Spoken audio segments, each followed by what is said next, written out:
Bayangkan, ketika kemenangan gemilang kaum muslimin atas Yerusalem telah digantikan oleh duka dan kehilangan.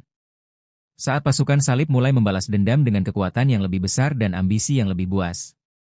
Inilah kisah tentang Perang Salib Kedua, sebuah babak panas yang mempertemukan raja-raja besar Eropa dengan benteng kokoh dunia Islam.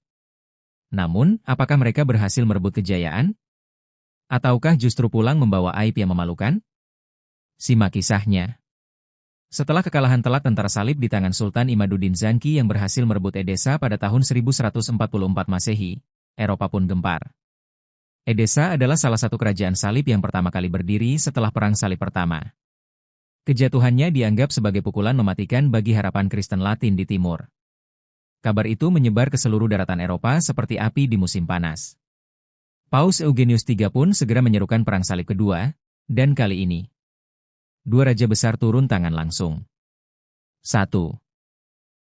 Raja Louis VII dari Prancis. 2. Kaisar Romawi Suci, Konrad III dari Jerman.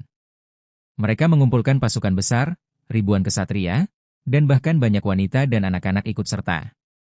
Namun mereka lupa satu hal, mereka bukan bertempur di tanah sendiri. Perjalanan mereka menuju tanah suci penuh dengan penderitaan. Kelaparan, penyakit, dan serangan dari tentara muslim yang cerdas dan cepat membuat barisan pasukan melemah sebelum pertempuran besar pun dimulai. Banyak dari mereka mati bahkan sebelum sampai ke tujuan. Ketika akhirnya mereka sampai ke kota Damaskus, kota penting yang ingin mereka rebut. Mereka dikejutkan oleh kuatnya pertahanan muslim dan strategi luar biasa dari Nuruddin Zanki, anak dari Imaduddin Zanki. Dalam waktu hanya 4 hari, tentara salib terpaksa mundur. Bukan karena kalah jumlah, tapi karena semangat juang dan kekompakan kaum muslimin tak tertandingi. Perang Salib Kedua berakhir dengan kekalahan memalukan bagi dunia Kristen. Pasukan pulang tanpa kemenangan, hanya membawa cerita tentang kekacauan, kelaparan, dan kegagalan. Sementara itu, di pihak muslimin, kemenangan ini menjadi awal dari semangat baru untuk membebaskan seluruh tanah suci. Dan satu nama mulai naik ke permukaan. Salahuddin Al-Ayyubi.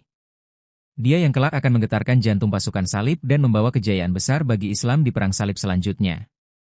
Perang Salib Kedua telah membuktikan bahwa kemenangan bukan hanya soal jumlah pasukan atau senjata yang canggih, tapi soal keyakinan, persatuan, dan kecerdikan dalam bertindak. Dan ini baru awalnya. Karena di balik bayang-bayang pertempuran ini, telah lahir seorang pemimpin yang akan mengguncang dunia barat. Siapkah kamu mendengar kisah tentang sang penakluk legendaris, Salahuddin Al-Ayyubi? Kalau iya, jangan lewatkan episode selanjutnya.